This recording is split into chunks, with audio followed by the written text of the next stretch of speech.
តាំងពីរៀនចប់មកដោយអត់ដែរបានដើរលេងជាមួយនឹងគ្នាអញ្ចឹងលើកនេះសូមដើរលេងម្ដងមើលអញ្ចឹងថ្ងៃនេះគឺខ្ញុំបានមកអ៊ីអន3ជាមួយនឹងមិត្តភក្តិរបស់ខ្ញុំហើយពេលដែលមកដល់ពួកយើងបានទិញអីញ៉ាំសិនអីអញ្ចឹងណា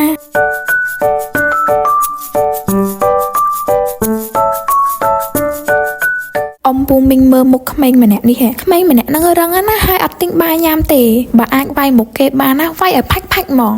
នៅពេលដែលពួកយើងបានញ៉ាំអីរួចរាល់ហើយអស់ហើយពួកយើងក៏បានបន្តដំណើរទៅជាន់ទី1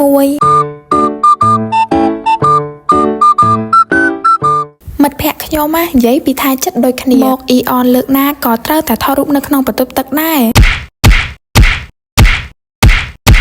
និយាយពីថាទម្រាំបានចេញពីបន្ទប់ទឹកនឹងមិនដឹងប្រហែលម៉ោងទេគម្រោងពីផ្ទះទៅថាទៅមើលកុនតែពេលមកដល់កន្លែងមើលកុនបែរជាអត់មើលចោល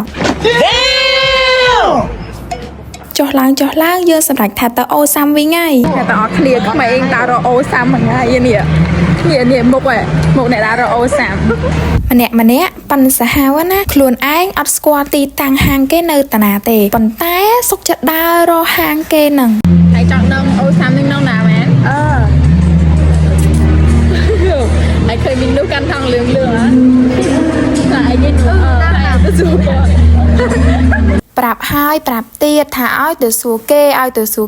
ម្នាក់រឹងណាប្រាប់ឲ្យទៅសួរគេអត់ទៅសួរឯងសុកចិត្តដើររកចាំមើលលទ្ធផលណា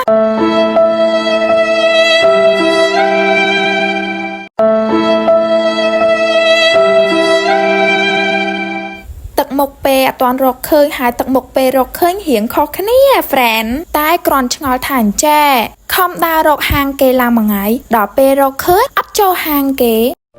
អញមិនឃើញអត់ចង់តិចអញមិនចង់ឃើញ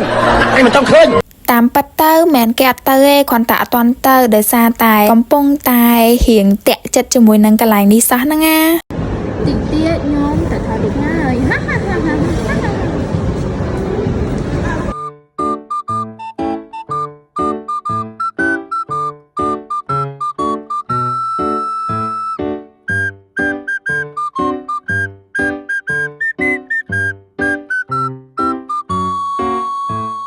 អញ្ចឹងតោះទៅមើលរីសាបន្តិចមើលមិត្តភក្តិខ្ញុំម្នាក់នេះវិញកំពុងតែអង្គុយភ័យហើយព្រោះថាថ្ងៃ10ចេញលទ្ធផលប្រឡងពេទ្យហើយមិនដឹងថាធ្លាក់ឬក៏ជាប់ទេនេះបន្ទាប់ពីពួកយើងបានថតរូបរួចរាល់ហើយអស់ពួកយើងក៏បានធ្វើដំណើរទៅកាន់អូសាមហើយចង់បញ្ជាក់បងថានៅអូសាមគឺមានលក់អ្វីជាច្រើនដូចវីដេអូដែលបងគាត់បានធ្វើ review ឲ្យពួកយើងមើលអញ្ចឹង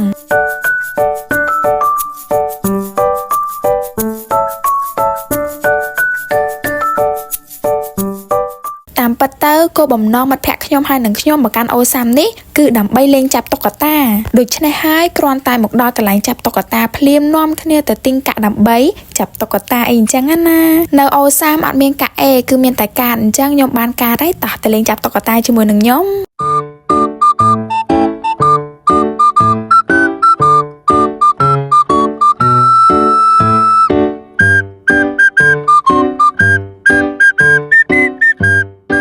អំពូមីងឃើញតុក្កតាដែលខ្ញុំកំពុងតែកាន់នៅដៃហ្នឹងទម្រាំបានមួយហ្នឹងគឺអត់ងាយស្រួលទេតែខ្ញុំឆ្ងល់ថាអញ្ចេះមិត្តភក្តិខ្ញុំហើយនឹងខ្ញុំហ្នឹងសុកចិត្តយកលុយឡើងច្រើនទៅចាប់តុក្កតាទម្រាំបានមួយហើយចាប់បើយកលុយចាប់តុក្កតាហ្នឹងទៅទិញតុក្កតាទៅវាមិនបានច្រើនជាងខ្ញុំគាំទ្រលោកអើយលោកពេញដំហឹងហ្ម